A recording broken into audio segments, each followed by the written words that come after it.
Hello everyone and welcome back to episode 279 of your favourite Formula 1 show. Yes, Knowing Wheel is back. We're back with some more F1 2026 cars. First of all though, as always, I'm joined by JB183. How are we doing, sir? I'm doing well, yes, as usual. About to leave the country on Friday. So it's Wednesday morning as we record this. Excited to go and ski because this is the time of year where I cannot shake the myth that I'm middle class. Unfortunately, so there we go. I don't even think middle class people go skiing anymore. Cost of living crisis for most of us back in the UK, but you know, some of us live in a different world. Most people it would appear. Who ski are middle class. And I don't know. I've never skied in my life. Like a broken collarbone and a broken leg. Watch it. Yeah, and a horrendous ski tan with a bit of luck as well. But obviously we've got two new cars to discuss, Jamie. I mean that's we'll clear the air first of all. That's Jamie's excuse for why there's not going to be a show now for about another week and a half, as he's going on holiday. So Audi, obviously, and Haas have obviously been released, which we'll talk about in just a moment. But Mercedes, Ferrari, Alpine, obviously are, I think, all the end of this week, so yeah, we're not going to be able to do anything with them. Or maybe I will, I just won't. I'll just do a podcast by myself. Yeah, you could do one by yourself if you really want to. I mean, does anybody do a podcast by I'm sure that's a thing, surely. People podcast. I think Nico Rosberg would have done at one point. Yeah. I don't know, but yeah. To be honest, I'll give my personal opinion on car reveals. I think they're a bit overrated because all we can talk about they're just is livery reveals, aren't they? Exactly, yeah. So all we're ever talking about is, oh, I like that, or oh, I don't like that. So what I'm saying is there's no point watching this. Well, no, because we tend to actually talk about like the team's expectations heading into the year and stuff, don't we? It's just a good way to do it. Exactly, yeah, because obviously we're better than, you know, those other Formula 1 podcasts you might know about and all that kind of thing. So obviously, if you're new, please do make sure you hit that sub button or drop a follow. Panicking as the viewership drops. After exactly, yeah. James nosedived it this week and he's not going to be back for a week and a half, so we're all in trouble. So if anybody that's still here, 3 minutes in, please comment. Jamie183 can't ski, and okay. we'll know how many people have stuck around 3 minutes. That rhymes as well. I like that. Jamie183 can't ski. I'm going to caption my Instagram post with that. Please do. That'd be incredible. Let's talk about the Haas then. First of all, Jamie, I'm going to start. Absolute banger. Personally, my favourite livery so far. Really? Yeah, it looks brilliant. I mean, it's nice. It is nice, but I don't know. It's a Haas. It's very predominantly white, which is different from previous Haas liveries, actually. I do like it. It's clearly influenced from the Toyota World Endurance Championship liveries, which is cool. It'll be interesting to see how much Toyota actually get involved. I think they're definitely dipping their foot in, aren't they? Trying to work out kind of where an avenue is in the near future, if there's going to be an avenue. Especially with Honda coming back to the fore a bit more with Aston Martin in the last couple of years, then Toyota might want a piece of that action as well. No, I do like the Haas. I do like it. I wasn't blown away because it's just a Haas, like every other year we've seen it. But then that's the same with most liveries, to be honest. So. No, I think they've done a really, really good job. What do you think so good about it? Well, they've gone obviously with the Mercedes Ineos style air scoop, which looks incredible with the red. Mm-hmm. The Gazoo Racing logos, I think, just look fantastic on it, and it's just a great black, white, and red. It could be messed up quite badly, but once again, I think they've done a good job with it. And the other big thing I always think as well with Haas is that I feel like pretty reliably, with maybe one notable exception back in 2019, and it's really odd, but they kind of position the sponsors in a really good spot as well. Like, they managed to incorporate the sponsor logos into the livery. I think as well, it's a combination, of course, of the fact that now you have to have the car covered in paint again, rather than just exposed carbon fibre. And they've done kind of a really good job balancing that, because I'm sure a lot of the kind of lower elements are just carbon. But obviously you can't see most of those most of the time. Yeah, exactly. And they have done a good job with the sponsor logos. I think always my least favourite thing about the Ferrari is the fact that you've got really nice, obviously, scarlet and white or scarlet and black usually. And then you've just got like random logos that just don't blend at all because like HP or Shell or whoever it is. I always think Shell works alright because it's got some red in it. Yes, but HP particularly. and Mission Widow when that was green on the sidebar. That was what on earth they were thinking with that was a lot of cash money. Yeah, exactly. And HP was the same, wasn't it? And they destroyed the Miami livery for that, for the sake of some cash. They certainly did. I mean, let's talk about Haas then, Jamie. Of course, Ollie Behrman going into his second season of Formula One kind of feels like their drivers are. Do you remember that meme of like the two cars driving past each other and like they're both shocked to see each other? It kind of feels like we're seeing Behrman on his upward trajectory to Ferrari and Ocon maybe on his downward trajectory to Job Centre at the moment. Possibly. We've spoken about Esteban Ocon quite a bit in the postseason, haven't we? But he definitely does need to, at the very least, match Behrman this year. And I think, to be fair to Ocon, he probably did just outmatch him last year. I know Behrman had over the course of the entire season. Yeah. Yeah. But if the trajectory of Behrman's career carries on the way it's going, I think Ocon could be in trouble. And if he loses to a second season rookie... He's not a rookie anymore, but yeah. I know, but you know what I mean. Second, what do you call it? Sophomore in American, isn't it? Then Ocon could be in trouble. And he could... For his last 4 career moves, I think he's followed Hulkenberg around. So maybe he'll just go to Audi in 2027. Or will he do everything that every other Haas driver does apart from Hulkenberg, and that's the last time you ever race a Formula 1 car? Possibly. Haas is where F1 careers go to die, sadly. It's the harsh reality, and only Hulkenberg still is the only person to have broken that streak. I feel like Behrman might, if I'm being honest. I hope so. I really hope so. Yeah. That Behrman will buck that trend as well. But it could be that Ocon adds to the long lineage of Haas drivers that never get to race anywhere else after that. I mean, the thing as well, isn't it, with Esteban Ocon is... It kind of felt like Haas were pretty much the only team willing to take him on this year. And it always stems back, doesn't it, to that sabbatical he was forced into back in 2019? Oh, no, he came back in 2020. He came back in 2020. So, yeah, it kind of just feels like he had so much momentum behind him before that. I know he's obviously won a Grand Prix since then, but as we all know... It was Mercedes mismanagement, to be honest. Because you kind of always forget he was a Mercedes junior, don't you? Yeah. That story went like he basically signed for Renault in 2019, verbally between Toto Wolff and Cyril back in the day. Cyril Irritable, yep. And then Danny Ricciardo just dropped a bomb on the transfer market and went to Renault himself. And obviously Renault they had a choice between either ending Hulkenberg's contract early, which would have cost millions, or going back on their word to Toto and not giving Ocon the drive. So that's what they did. And I do think that stunted his momentum quite a lot, although because he was matching Perez, and Perez was good back then in 18. He really got under Perez. We'd never really seen that type of Perez before, had we? He really got under his skin, which has kind of then been a trend of Esteban Ocon in Formula 1. Yes. And then, obviously the year out, he came back, got trounced by Danny Rick for 1 year. And then Danny Rick lost all his stock after that. Yeah, that was the highest Ricciardo stock ever got, I think, in 2020, to be honest.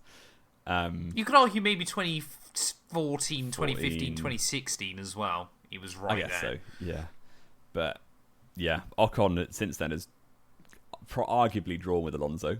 I know he beat him in the points, but realistically, Alonso had horrific luck, as always. He's lost to Gasly, and now he's lost to Behrman. So it's kind of like, when are you going to beat a teammate? I don't know. But yeah, it might not be the one for him this year either. So yeah, I do think he'll if he wants to find a dodgy seat somewhere, he probably could. He's a classic kind of Cadillac driver. Is he though? Is he? I think he would be, given that Perez and Bottas are both in their mid-30s, aren't they? So he's just a younger version of those two, really, isn't he, in terms of ability, I would argue. He might be going that way. He's had a lot less success in the sport, but yeah, it could be going that way. I mean, it's one of those odd things, isn't it, with Esteban Ocon? Kind of, we could very easily be talking at the end of the year of he's got no contract, every other seat is filling up, and unless, like, for example, a V-carb take him on or something like that. Exactly. I couldn't see that happening either. But it's very easy that we could be talking at the end of the year that he might be gone. It does kind of depend on, A, whether Behrman wipes the floor with him, basically from the get-go this year. Obviously, if Behrman can deliver well early, obviously a good chance for the reg cycle, obviously a year's experience under his belt, that Ocon could be in real trouble. It could be that there's another Ferrari Junior that comes up through the ranks a lot quicker than anybody expected. Rafa Kamara racing in F2 this year. Jamie's still going to be hyping him up. But I mean, Haas as a team, though, Jamie, historically have done pretty well the first year of reg changes, and then tend to slowly slip down the order.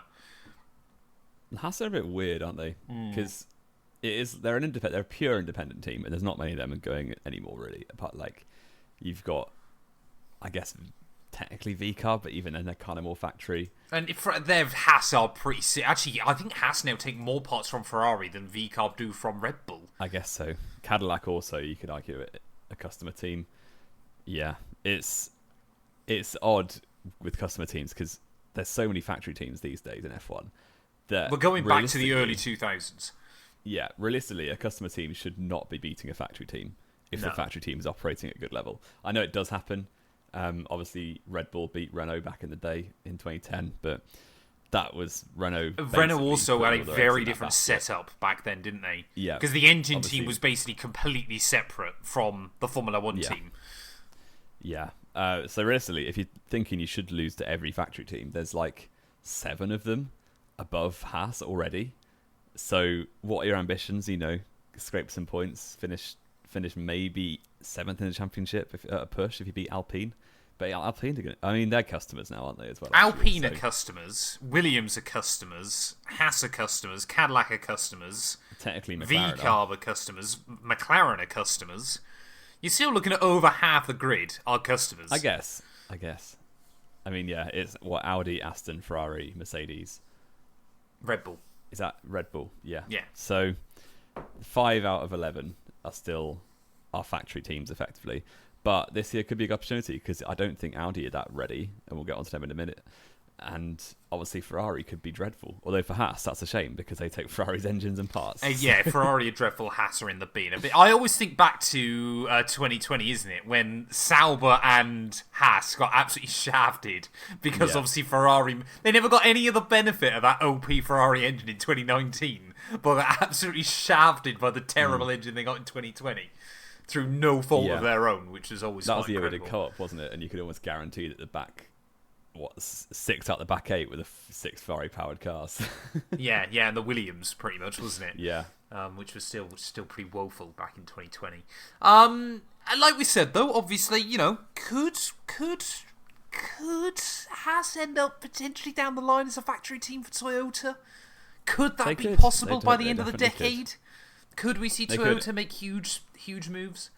Especially if Cadillac kind of skimmed the market for the American audience as well, because Haas have always been the only American team, and they kind of take a bit of pride in that. Well, they've never really steered into it, though, bizarrely. They've had a Russian flag on the car. Yeah, true. But apart from special liveries, they've never really gone down the which I understand now is probably not a wise thing to do, given current global events. At places it kind of looks like the Kota, Greenland flag, may we say.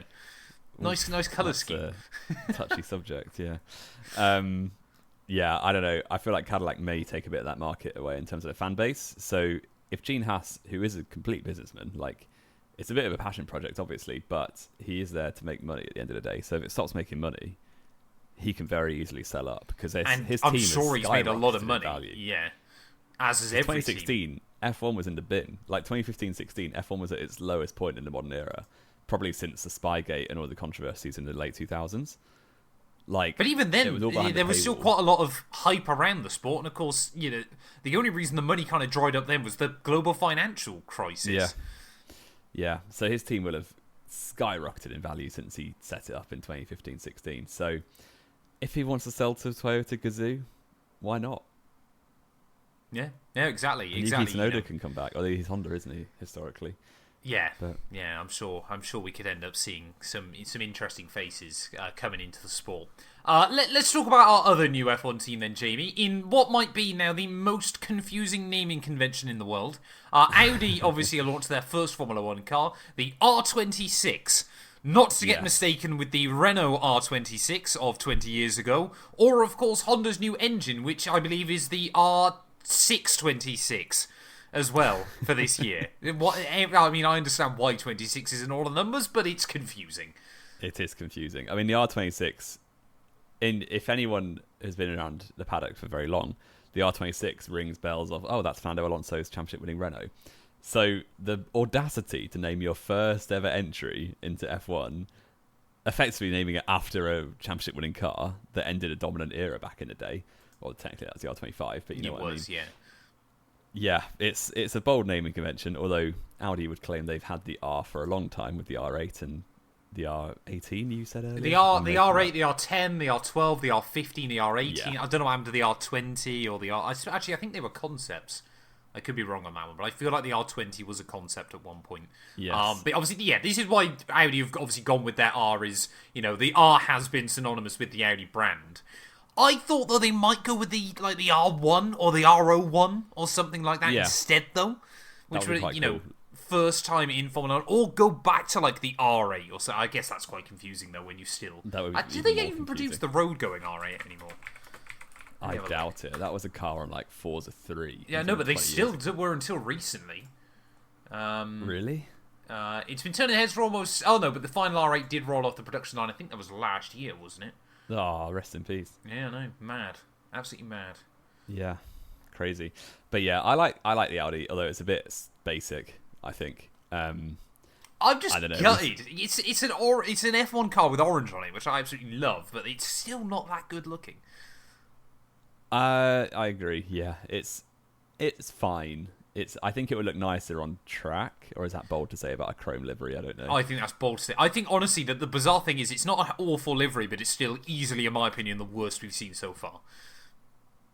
The other three have been good liveries so far. Yeah, they have. And we saw a concept. I mean, Sauber have done this for a little while, because you remember when Charles Leclerc was debuting and they were going from the blue to the red, or the red and white of Alfa Romeo.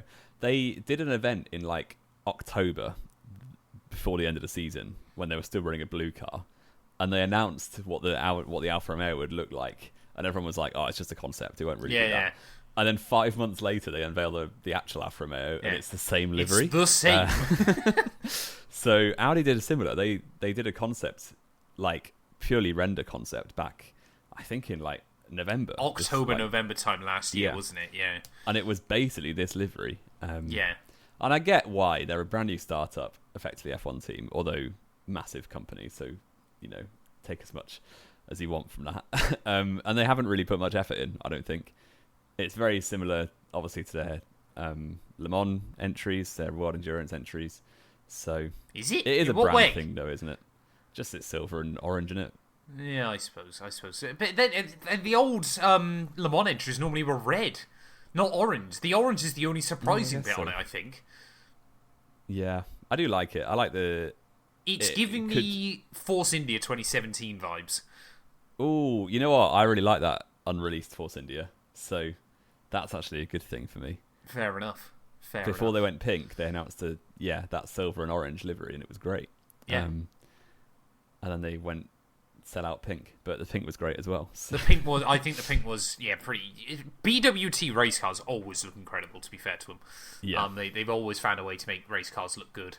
Let's obviously talk about Audi though. Obviously, Jamie. First of all, apparently Nico Hülkenberg signed the Kimi Räikkönen contract, which I think we've got to get some winter slop in there. Last year and this year. Yeah, so he had a points bonus because obviously in 2024, before Hulk joined, they scored a total of 4 points across the course of the season. Yep. All of which are in Qatar. Yep. So Hulkenberg signed some sort of deal with a points bonus, which means his Silverstone podium netted him something like $750,000. Yeah, which is hilarious. Absolutely madness. No wonder he was celebrating on that podium. Exactly. No wonder he went so mental and took 3 months off afterwards. He basically didn't come back. Yeah, he was like, right, I've got too many points now. I need to calm it down here.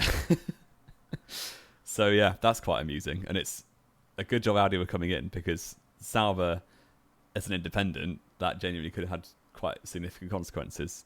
But there you go. No, exactly. I mean, we don't know if that has actually been confirmed or not. We've only seen kind of a couple of rumours about it, and it could just be winter slop. It could be winter slop, but it's quite funny. But if it's happened again, that is kind of incredible. And when will teams learn that's not the way to go about things? Well, maybe it is. If you want success, well, exactly, just stick a points bonus clearly, in a lot of points bonus on you massively over-deliver. Bortoleto obviously going in alongside Hulkenberg once again. Both drivers were odd, weren't they, last year? Because it felt like they both kind of had peaks and troughs at different points. Yeah. Obviously, unlike Ocon with Behrman. Yeah, unlike Ocon with Behrman, it felt like Hulk more often than not still was able to keep Bortoleto at an arm's length, but they also seem to, they've got so much dad and son energy as well, which is kind of incredible. I do love their relationship. Obviously, you're a huge Hulkenberg fan, so I'm expecting a bit of bias here.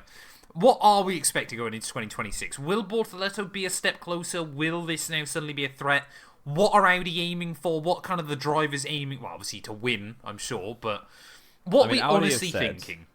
Audi have said in their press release that they want to become the most successful team in Formula 1 history. Yeah. Which is bold when you haven't driven a lap of a racetrack yet. No. But they've also said they're aiming to win championships by 2030. So, ding ding, we've got another 5-year plan, boys. Goodbye, Alpine. Welcome back, Alpine. Exactly. Alpine are back, not black. They'll be blue, I think, this year. So, yeah, I think this drive lineup works really well together. Obviously, it'll be interesting to see if Bortoleto starts beating Hulkenberg. That relationship might sour a little bit. Although I think they're at very different stages of their career, so it's almost okay for that to be the natural trajectory of things. I guess the thing as well, if you told people that Hulk still had an F1 career after 2019, almost 10 years on, and a podium in a Sauber, kind of mad, isn't it? And a podium in a Sauber.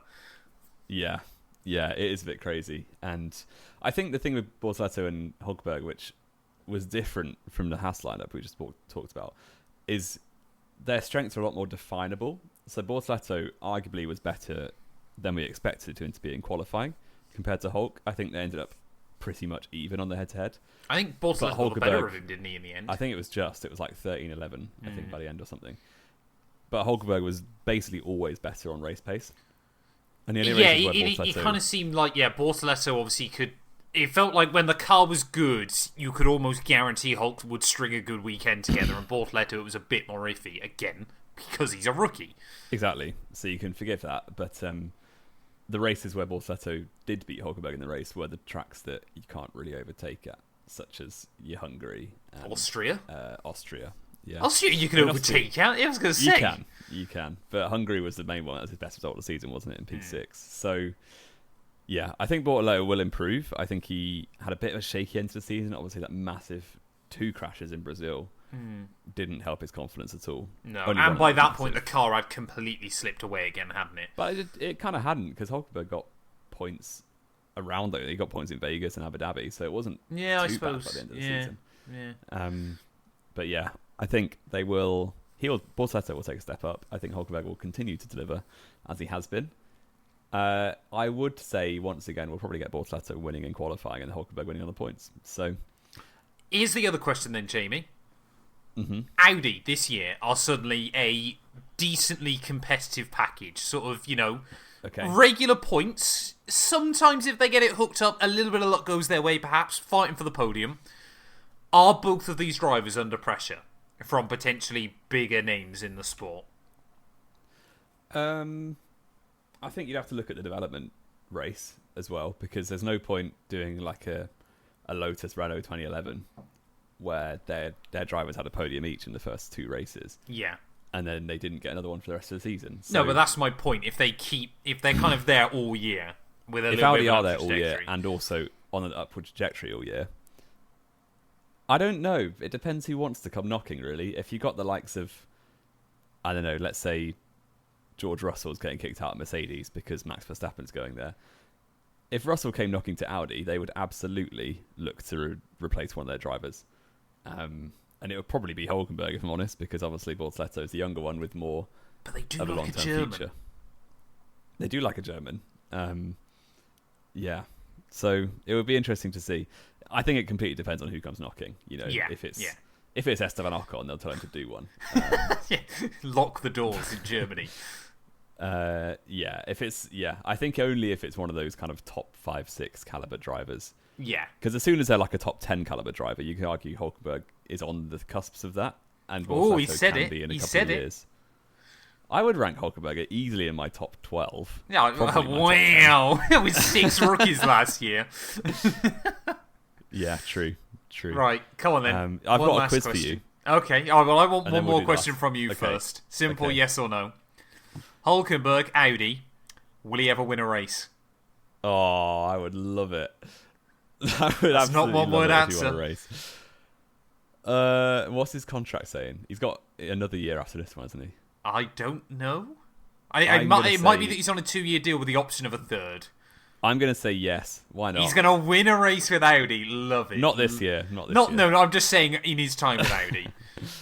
I mean, Fair it'll enough. definitely add to his podium tally. But again, He'll not this year. definitely add to his podium tally, Willie. Yeah, why not? He got one in the Fascinating. Sauber. Fascinating. Okay. Yeah, your quiz to round the show off, unless we've Okay. got some more ramblings to do.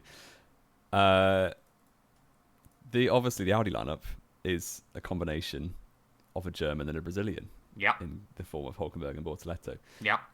What is like the most iconic teammate pairing of a German and a Brazilian? Well, it's obviously Michael and Rubens.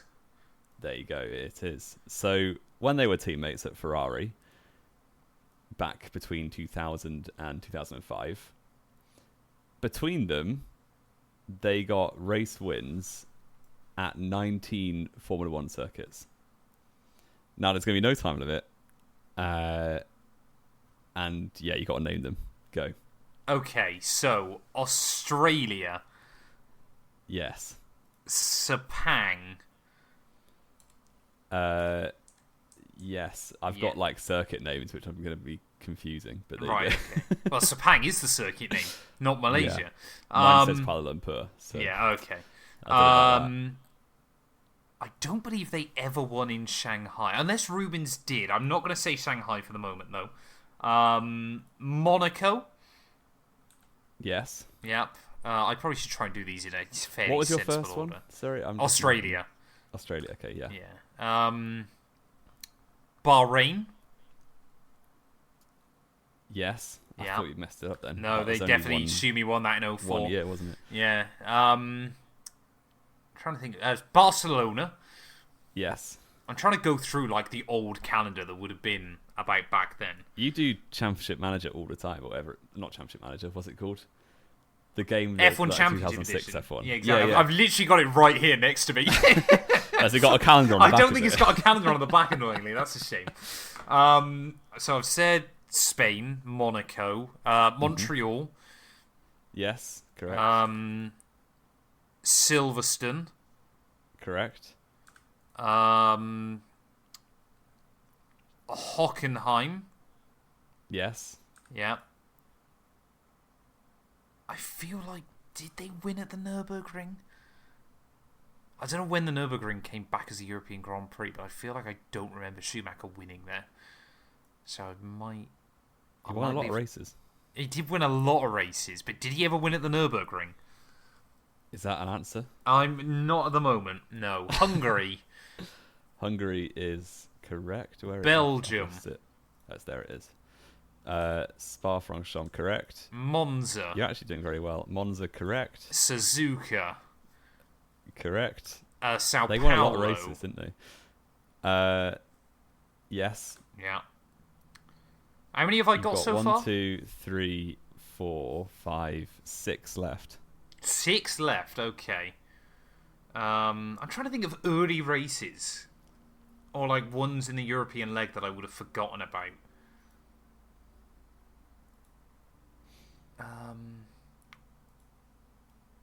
Back in the early... Oh, Istanbul? Oh, no. No.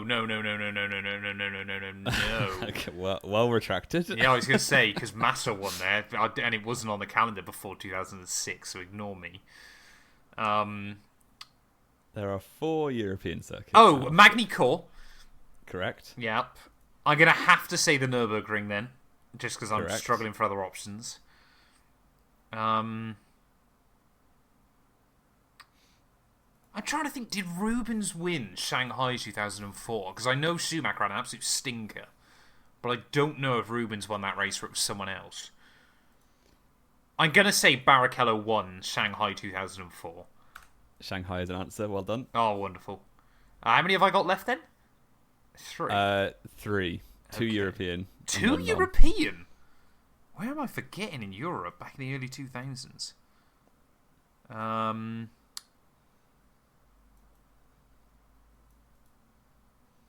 I already said Hockenheim. Yeah. Red Bull Ring, of course. Well, Oh, well, the it Osterreich wasn't- ring it back was- then, yeah. It wasn't the Red Bull ring No. back then. But that's an answer, correct? Yeah. I'm literally trying to go around Europe now and remembering circuits. Imola? Yes. Yeah. And you got one left. One more to go. And it was... The category was Ferrari race... Well, effectively, Barrichello/Schumacher race wins 2000 to 2005. Yes.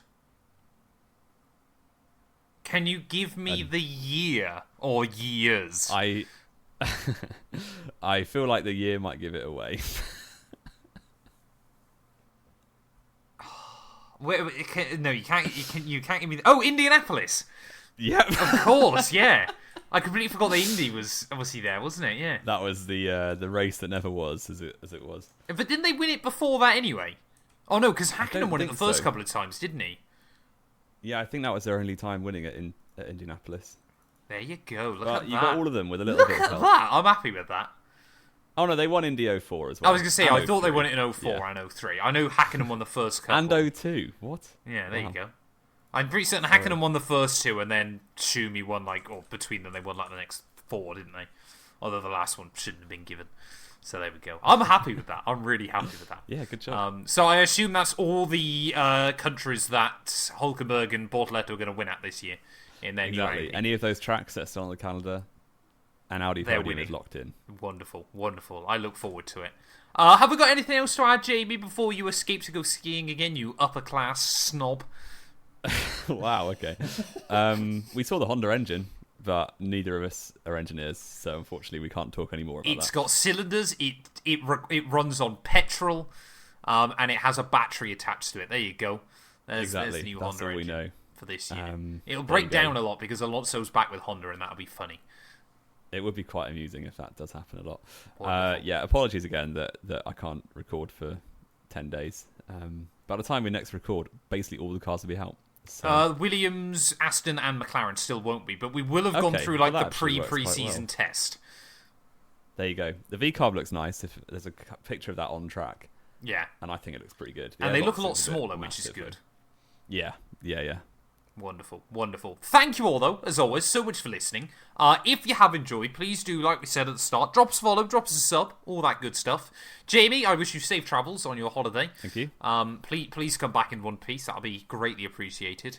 I'll do And my best. we will return then, I guess, either next weekend or maybe the Monday after that. Maybe I'll do a podcast by Matt, you myself can find a next new week. guest. This is the opportunity. I'll find a new guest for 1 week only. I might genuinely now consider that. I'll have a look what my options are.